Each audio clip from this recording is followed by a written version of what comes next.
जब हामी यस ब्रह्माण्डलाई निहाल्छौँ तब हामी हरेक वस्तुहरू आफ्नो एक्सिसमा घुमिरहेको देख्छौँ। अर्थात् हाम्रो पृथ्वी आफ्नो एक्सिसमा रोटेट गरिरहेको छ भने हाम्रो सूर्य र अन्य विभिन्न ग्रहहरू पनि आफ्नो एक्सिसमा रोटेट गरिरहेका छन्। यहाँसम्म कि हाम्रो मिल्की वे पनि रोटेट गरिरहेको छ। हाम्रो पृथ्वीको रोटेशनल स्पिड 460 मिटर प्रति सेकेन्ड रहेको छ भने सूर्यको रोटेशनल स्पिड 1.997 किलोमिटर प्रति सेकेन्ड रहेको छ। तर किन आखिर ब्रह्माण्डका सबै ग्रह, उपग्रह, तारा, ग्यालेक्सी लगायत सबै वस्तुहरू आफ्नो एक्सिसमा रोटेट गर्न कसले बाध्य गराउँछ त? यिनीहरू किन रोटेट गर्छन् त? किन मोसनमा हुने गर्छन्?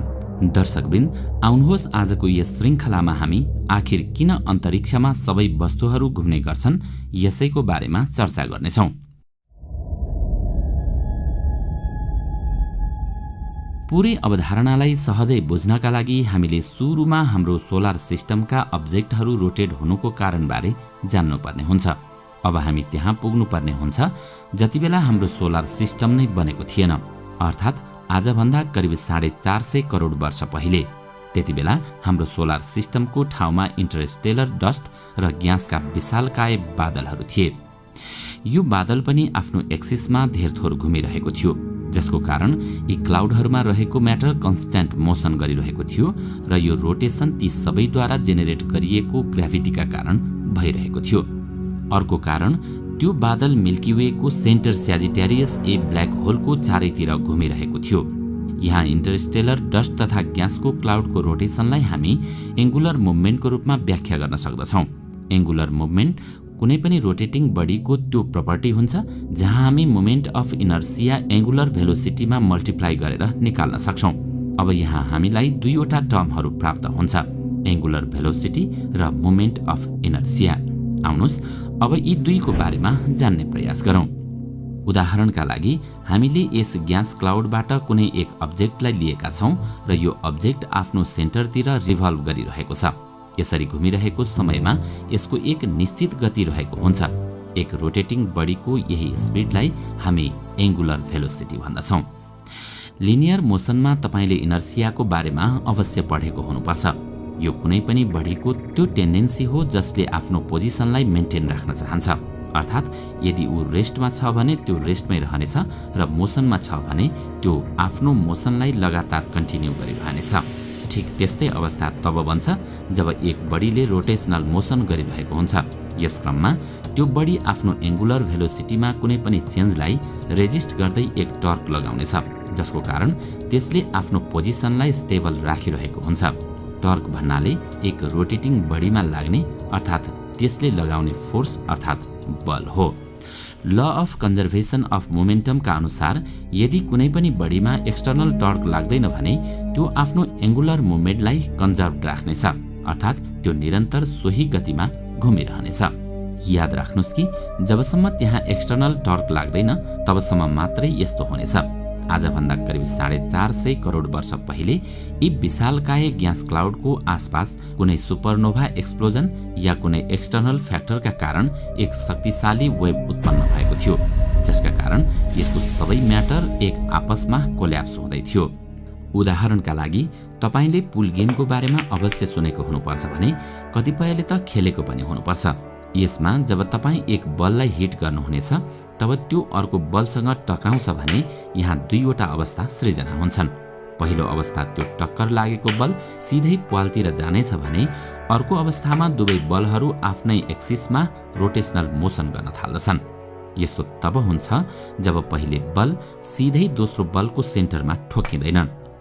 अब यदि त्यो शक्तिशाली वेभलाई पहिलो बल र इन्टरस्टेलर क्लाउडलाई दोस्रो बल मानियो भने यहाँ ठिक उदाहरणको दोस्रो अवस्था सिर्जना भएको थियो, जसका कारण त्यो इन्टरस्टेलर क्लाउड तीव्र रूपमा रोटेट गर्न लाग्यो।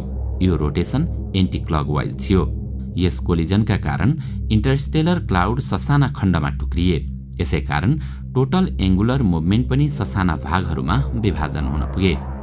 यसरी समय बित्दै जाँदा उक्त रोटेसनले स्पिड बढायो र म्याटर सेन्टरमा जम्मा हुन लाग्यो र बिस्तारै हाम्रो सूर्यको जन्म भयो।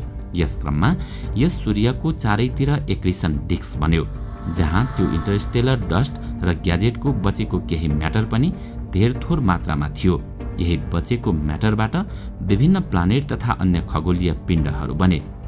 अब यहाँ एंगुलर मुभमेन्ट सबै अब्जेक्टहरूमा बाँडिसकेको थियो, त्यसैले यी सबै ग्रहहरूको आफ्नै एंगुलर मुभमेन्ट हुन पुग्यो।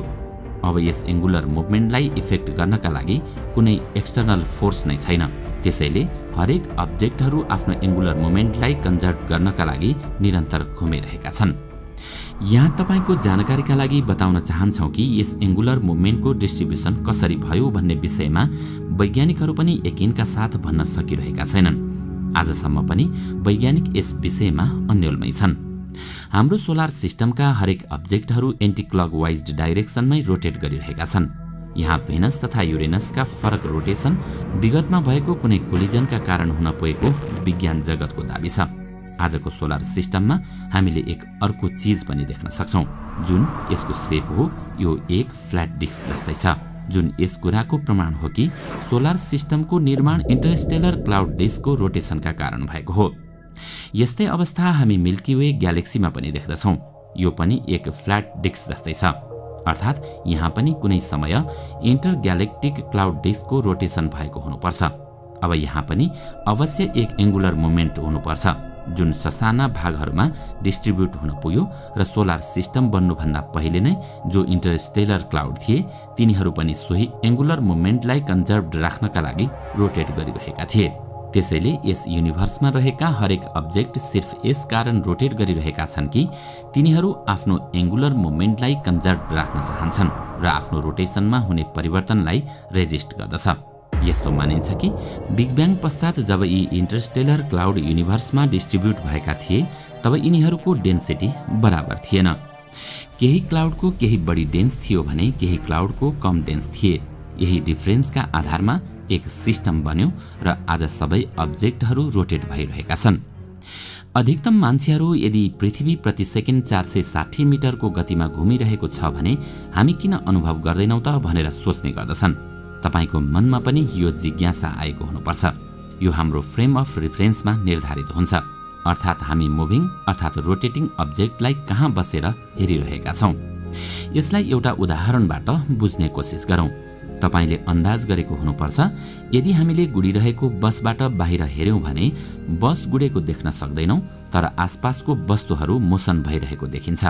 यहाँ हामी गाडीभित्रै बसिरहे पनि गाडीको मोसन देख्दैनौं, तर बाहिरी मोसनको अनुभव गर्दछौं। अब हामी यदि बसबाट ओर्लेर हेर्यौं भने बस गुडिरहेको देख्नेछौं र केही मिनेटमा नै हामीबाट टाढा पुग्नेछ। यस्तै अवस्था पृथ्वीको हकमा पनि हुन्छ, अर्थात् हामी पृथ्वीमा बसिरहेकोले पृथ्वीलाई रोटेट गरेको अनुभूति हुँदैन। हामीलाई यस्तो लाग्छ कि सूर्य तथा आकाशका ताराहरूले हाम्रो परिक्रमा गरिरहेका छन्।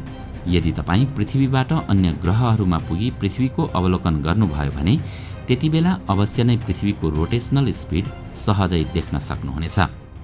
केही अघिको उदाहरणमा जब अचानक बस रोकियो भने तब मात्र हामीलाई एक झड्का लाग्नेछ र बस चलिरहेको थियो भन्ने थाहा पाउँछौं। यसै प्रकारले कुनै दिन रोटेट गर्दा गर्दै अचानक पृथ्वी रोकियो भने तब मात्र हामीले अवश्य नै पृथ्वीको गति महसुस गर्नेछौं।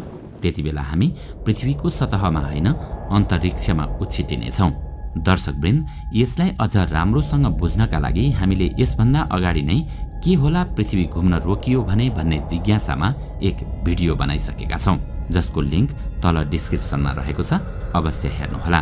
र तपाईलाई आजको श्रृङ्खला कस्तो लाग्यो हामीलाई कमेन्टमा अवश्य बताउनुहोला। राम्रो लाग्यो भने लाइक तथा शेयर गरी हाम्रो च्यानललाई सब्स्क्राइब गर्न नभुल्नुहोला र साथमा रहेको बेल आइकन पनि थिच्नुहोस्, ताकि हामीले अपलोड गर्ने नयाँ भिडियोको जानकारी सबैभन्दा पहिले तपाईलाई प्राप्त होस्। आजका लागि यति नै। अर्को भिडियोमा अझै रोचक तथ्यहरू लिएर आउने नै छौं। तबसम्मका लागि बिदा दिनुहोस्। नमस्कार।